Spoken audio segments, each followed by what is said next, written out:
Bonsoir messieurs, dames. Alors ce soir nous sommes dans le cours numéro 64 d'art dramatique. Et j'ai réfléchi, je cherche à trouver un sujet sur lequel je ne suis pas encore allé, je ne me suis pas encore aventuré, parce que j'ai parlé de beaucoup de choses. En gros, bon, je vous ai expliqué un peu la grosse théorie de l'acteur.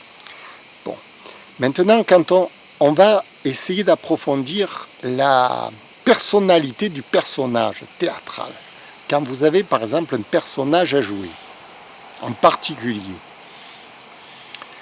Alors, pour comprendre sa personnalité, évidemment, vous ne l'avez jamais vu, puisque c'est un personnage imaginaire, et donc vous devez vous fier au texte de l'auteur. Comment le texte, ce que le personnage dit, doit révéler sa personnalité.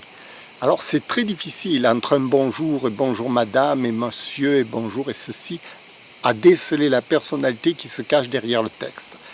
Il y a une part de créativité de l'interprète, c'est ce qu'on appelle l'interprétation du rôle. On peut y mettre la couleur qu'on veut. L'idéal, c'est d'être logique avec soi-même et avec ce que l'on dit sur scène. C'est-à-dire qu'il faut que tout se tienne. Il ne faut pas que si on pense blanc, on dise noir, par exemple. Voilà. Et alors, pour arriver à cerner la personnalité exacte du personnage, il va falloir étudier le texte, et le texte, c'est toujours le texte, essayer de comprendre pourquoi il a dit ceci, pourquoi il a dit cela, et qu'est-ce que ça voulait dire dans son esprit, et quels sont les personnages qui l'entourent, et pourquoi il réagit comme ci, et pourquoi il fait ceci. Des choses absurdes au départ, qui vous semblent vraiment presque inhumaines, alors que tout se tient. C'est un peu comme une enquête, vous voyez, quand par exemple l'inspecteur Colombo, il réfléchit, mais pourquoi vous avez dit ça à tel moment? Et qu'est-ce qui s'est passé dans votre tête? Et pourquoi vous avez agi? Pourquoi vous avez fait ceci? Alors, il y a toute la vie du personnage qui doit se mettre en place dans votre esprit pour essayer de comprendre sa personnalité, exactement pourquoi il a voulu en arriver là. Alors ça, c'est un travail très long. Sur un personnage, vous pouvez travailler toute votre vie pour savoir qu'est-ce qu'il a voulu dire à tel endroit, etc. Et par exemple, moi j'ai travaillé sur le personnage d'Ivan Ivanovitch dans Les méfaits du tabac d'Anton Tchekhov, qui est un monologue, comme je vous l'ai expliqué. C'est un simple monologue d'un homme marié qui, après 33 ans de vie commune, se révolte contre son épouse. Il a attendu 33 ans pour se révolter. Parce qu'il a subi des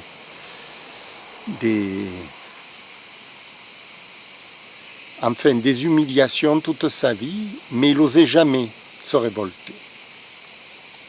Un jour, il éclate et il se révolte devant tout le monde, devant le public. Alors, ce personnage, évidemment, c'est un personnage, c'est un altruiste. C'est un personnage qui a toujours voulu faire plaisir à tout le monde et qui s'est retrouvé dans la situation d'un désespéré, parce que personne ne lui rend quoi que ce soit dans la vie. Et finalement, sa vie, elle est complètement gâchée, parce qu'il n'a pas les fruits de son travail, il ne récolte pas les fruits de tout son labeur qu'il a effectué pendant plus de 33 ans. Parce que c'est un altruiste. Voilà. Alors, moi, c'est ma conclusion, parce que je l'ai étudié pendant des années, ce personnage. Au début, je ne savais pas qui c'était. On peut très bien le faire en personnage dictateur, autoritaire, ça marche aussi bien le texte. Hein. Moi, j'ai essayé de le faire en dictateur et tout, c'est formidable. Tout rentre, tout fonctionne.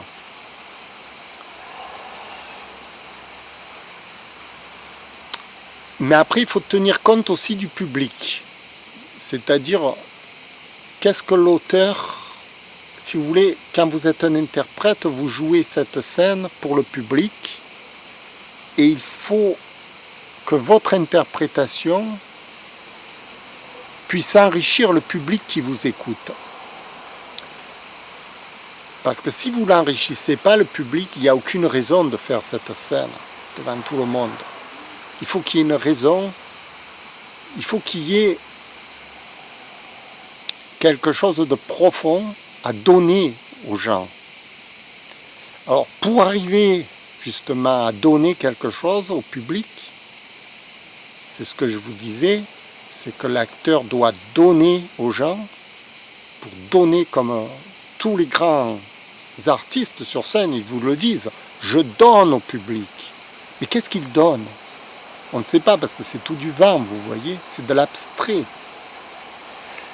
Et ce qu'ils donnent, c'est justement une philosophie de la vie.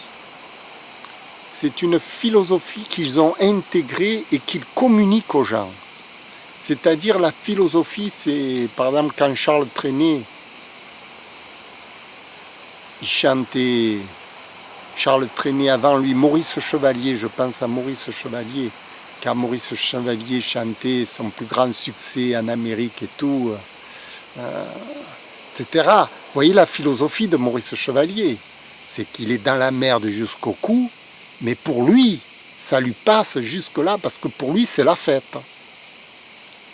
Voilà, c'est Charlie Chaplin, c'est la même philosophie, il est jusque-là, et pour lui, c'est la fête. Pour transformer la misère en fête, c'est toute une vie qu'il faut travailler. On ne peut pas faire ça quand on est jeune. C'est impossible. Un jeune qui débute dans la vie n'a rien compris encore de la vie. Il ne peut pas donner au public ce qu'il a. Il sort de l'œuf. Qu'est-ce que vous voulez qu'il apprenne au public? Et c'est là où les masses médias vous trompent en disant, en glorifiant la jeunesse, etc. C'est faux. C'est faux. La jeunesse n'a rien à apporter.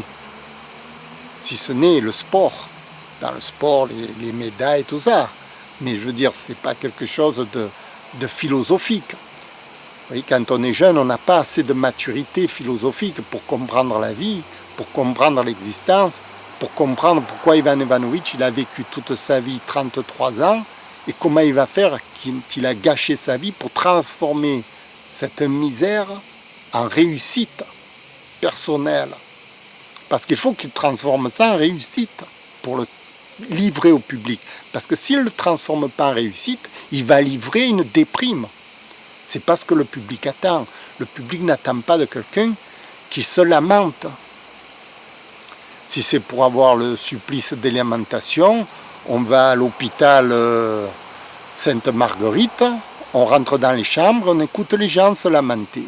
On les filme toute la journée. On va vous les passer? Non, c'est parce que le public attend. Le public attend de transformer la misère humaine en quelque chose de sublime. C'est l'inverse de ce que proposent les politiciens qui, eux, veulent faire de la misère misérable. Ça, c'est l'inverse de la comédie. C'est une comédie dramatique dans laquelle il nous engouffre dans la guerre mondiale. Voilà, dans la misère absolue. Quand on transforme la misère en misère, c'est affreux. Ça devient abominable. C'est ce qu'ont fait les plus grands politiciens du siècle, les plus grands dictateurs, ils ont fait de ça. Ils ont fait de la misère pour la misère et ils ont monté la foule contre la foule et ils ont fait des drames humains extraordinaires. Le siècle est rempli de ça, de drames humains à l'échelon national parce que les politiciens n'ont pas su sublimer leur peuple. Et les comédiens, eux, justement, les artistes, c'est à eux de donner de la joie.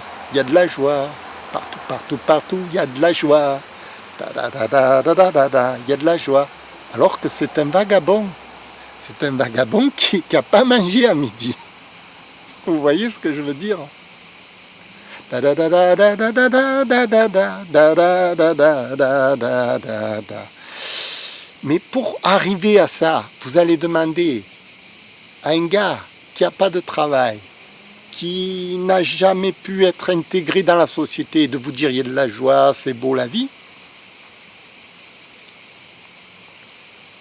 C'est une leçon. Ça, c'est une leçon. Vous voyez, il faut arriver à ça. C'est pour ça, les gens qui veulent faire du spectacle pour se remplir les poches, il n'y a rien de gai là-dedans. Hein. Il n'y a rien de gai, c'est sordide à la limite. Voilà, ceux qui veulent faire de l'audience pour de l'audience, c'est pitoyable. Il faut avoir une philosophie derrière tout ça. Et c'est pour ça, j'en reviens à la psychologie du personnage. Le personnage, quand vous l'étudiez correctement, vous allez voir qu'il est jusque-là dans le pétrin et comment il va s'en sortir. C'est à vous à donner la solution. C'est là où les grands acteurs entrent en jeu. Les Jean Gabin, les Alain Delon, les Belmondo, ils vont transformer le personnage qui est jusque-là en vedette américaine. Ils vont vous donner envie d'être ce personnage-là.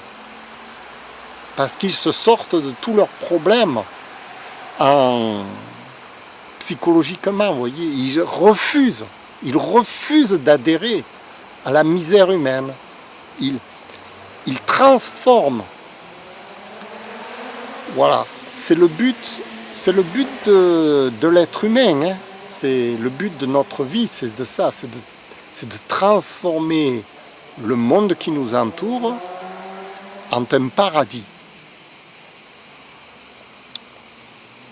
Et dans tous les domaines.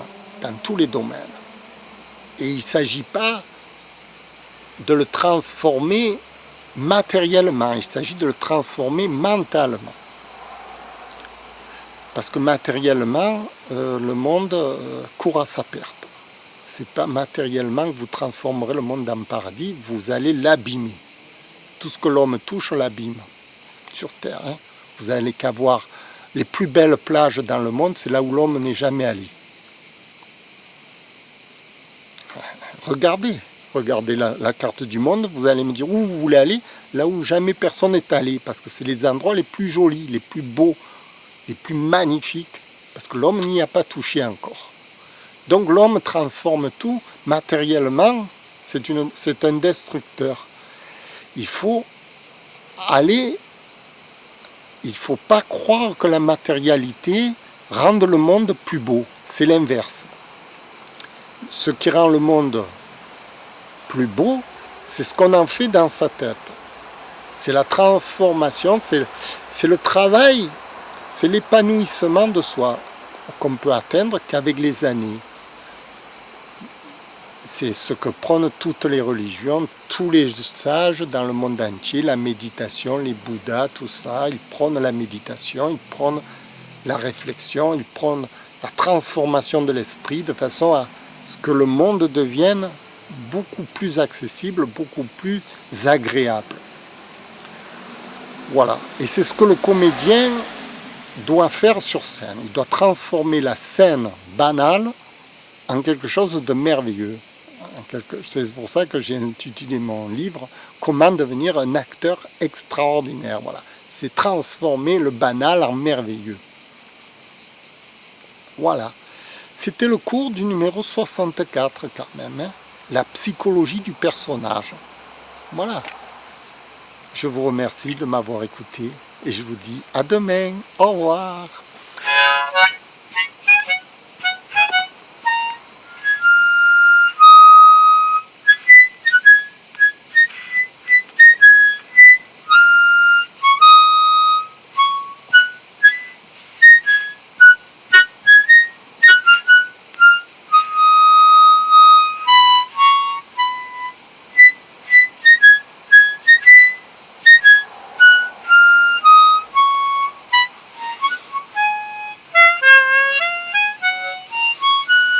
Merci, au revoir.